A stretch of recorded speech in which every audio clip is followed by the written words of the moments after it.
जब त्रिभुज की भुजा को हम आगे बढ़ाते हैं, बाहर जो कोण बनता है बहिष्कोण पाते हैं।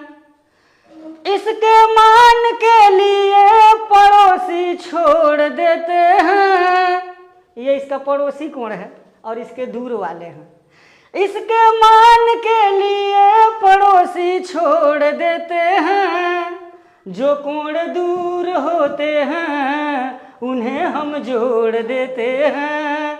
जो कोण दूर होते हैं उन्हें हम जोड़ देते हैं। कोई बात अगर कहा जाए, सीधे अगर कह दिया जाए तो उतना प्रभावी नहीं होता जी, लेकिन उसको अगर कविता के माध्यम से या संगीत के माध्यम से बता दिया जाता है, का ध्यानाकर्षण हो जाता है जी। और जिस मुद्दे पर, जिस टॉपिक पर ध्यानाकर्षित हो जाते हैं वो उनको समझ में आ जाता है। तो यहाँ एक त्रिभुज का बहिष्कोण है, ज्योमेट्री का एक टॉपिक है। ये त्रिभुज ABC है और इसकी भुजा को अगर हम आगे बढ़ा देते हैं, कोई भी भुजा, तो यहाँ बाहर जो कोण बनता है इसी को बहिष्कोण कहा जाता है, exterior angle of A triangle. इसके पास में जो कोण बनता है इसको छोड़ करके यह कोण और ये कोण, इन दोनों कोणों को जोड़ देते हैं तो बहिष्कोण आ जाता है। अगर सिद्ध करना चाहें तो मैं सिद्ध, अगर मान लीजिए यहाँ पर मैं नाम रख दूं angle 1, angle 2, angle 3 and angle 4, तो कोण 1 धन कोण 2 बराबर हो जाएगा 180 अंश, समीकरण नंबर 1। और ये भी हम जानते हैं कि किसी त्रिभुज के तीनों अंतः कोणों का योगफल 180 अंश होता है।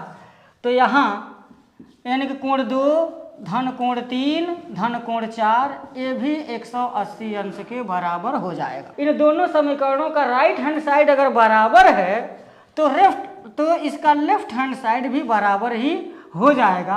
अर्थात कोण 1 धन कोण 2 बराबर कोण 2 धन कोण 3 धन कोण 4, और कोण 2 से कोण 2 कैंसिल होगा तो कोण 1 बराबर कोण 3 धन कोण 4 हो जाएगा। ये जो बहिष्कोण आया है उसकी जो वैल्यू होगी वो त्रिभुज के इस कोण को छोड़ करके ये जो दूर वाले जो कोण हैं उन्हीं को हम जोड़ देंगे तो मान निकल जाएगा। थोड़ा सा इसमें गुनगुनाऊंगा। जब त्रिभुज की भुजा को हम आगे बढ़ाते हैं, बाहर जो कोण बनता है बहिष्कोण कहते हैं। इसके मान के लिए पड़ोसी छोड़ देते हैं। जो कोण दूर होते हैं उन्हें हम जोड़ देते हैं।